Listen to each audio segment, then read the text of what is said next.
Hi everyone and welcome back to Serious Sunday. My name is Luke and this is the show where I talk about video games and stuff. How's everybody going? I hope that you're having an awesome sort of end of summer right now. I had some very good news this week. I am happy to say that thankfully, and perhaps many would say it's damned about time, Activision has pulled the trigger on releasing a lot of their old Sierra classics on Steam. This is great news as far as I'm concerned. A lot of people might not get why that's necessarily such big news, especially since a lot of this old sort of back catalog was already available on GOG.com. But I think that we're seeing a very good thing happening right now. I don't honestly know what the motivation behind Activision's recent re-release of the Sierra Classics on Steam is. Maybe it's reaction to positive player reception of the new Odd Gentleman King's Quest game. If that's the case, awesome. Thank you, Activision, for doing that, and thank you, Odd Gentleman, for making something that is sort of opening the door to a series of classics that I absolutely believe that everybody that's interested in gaming should experience at least once in their lives, whether it be through watching a playthrough like there is on our channel or experiencing them yourselves. And I think experiencing them yourselves is really the best way to go about it. But hey, consume it either way. These were pioneering video games in the industry. Once upon a time, these were considered the pinnacle of video game technology and style, and even if they're not necessarily so much that anymore, it's absolutely worth seeing what all of the hubbub was about. So I think it's definitely worth checking out. So why is these games ending up on Steam when they were already kind of sort of available on GOG such a big deal? Well, I think that the answer is reasonably obvious, but Steam is just basically the hands-down dominator of the video game distribution platform race at the moment. I don't know if that's ever going to change, to be fully honest. I certainly wouldn't mind if GOG had a stronger market share and what have you, but then again, they're more niche than Steam has ever been, so there you go. And we all know that Uplay and Origin are kind of bringing up the rear, but hey, they are mostly a one-party system with some additional distribution now on Origin, apparently, but either way. So yeah, it's good stuff.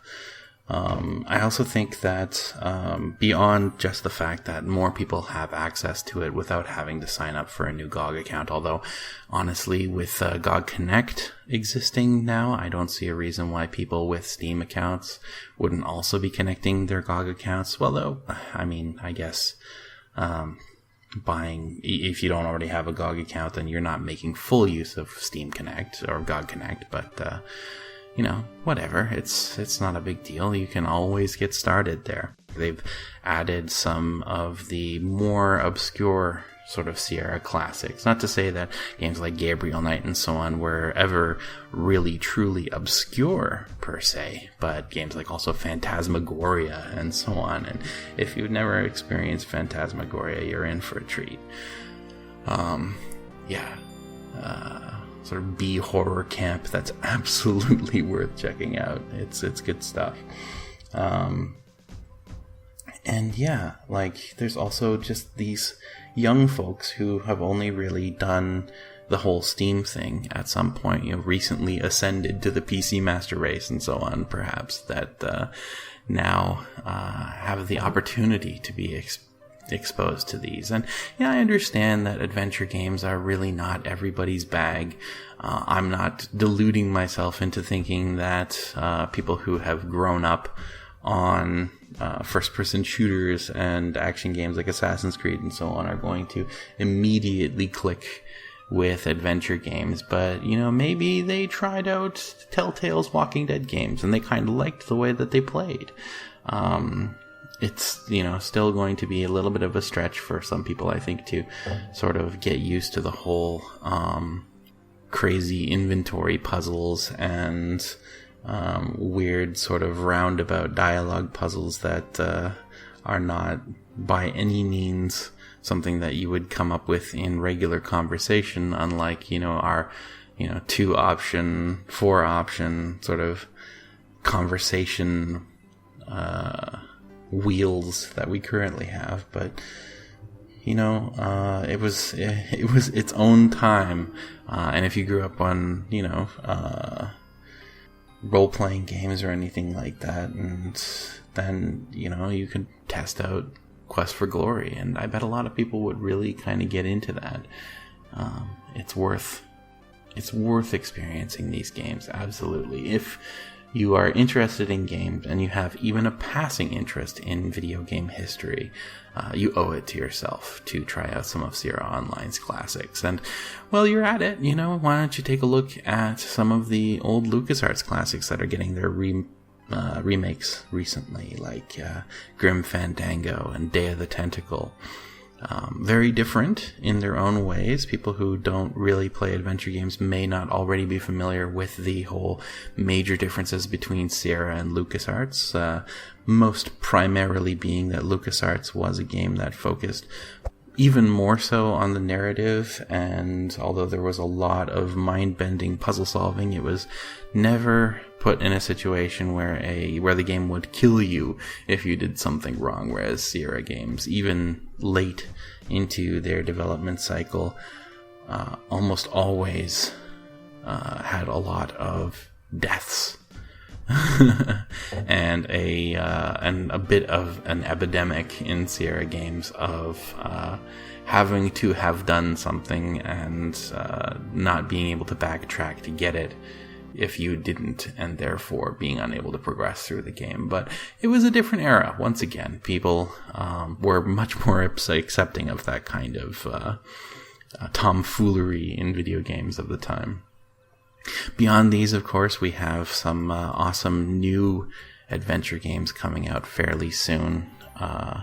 Space Venture by the once guys from Andromeda from Sierra Online, Scott Murphy and Mark Crow, and from Laurie and Corey Cole, the creators of Quest for Glory. We also have Hero U, which is a spiritual successor, I guess, sort of a prequel of sorts to the Quest for Glory series, in a manner of speaking, sort of a hero school type thing. So that's all pretty awesome. And hey, if you don't already have these games on Steam and you're catching this video when it comes out, which most of you do, I think, you'll be thrilled to know, if you're interested, that the Humble Bundle, humblebundle.com, currently has a Sierra Classics bundle going on for what I would think is about the next 9 days, probably. So the week of this video and the following weekend, give or take, where you can get the King's Quest series and I believe Quest for Glory and Sierra's Space Quest and Gabriel Knight and Phantasmagoria and a couple of their non-adventure games like Geometry Wars and so on. Worth a look. Absolutely, you should give it a shot. Check it out. And if you catch it, and to be honest, even if you already have some of these games on like GOG already or something like that, pick it up anyway. Show your support of the adventure game genre, and it's the gift that keeps on giving. Send it to a friend and show them just what is so awesome about adventure games. But that's it for me for this week. Thank you very much for listening. I hope that you enjoyed yourselves, and I will catch you all again tomorrow.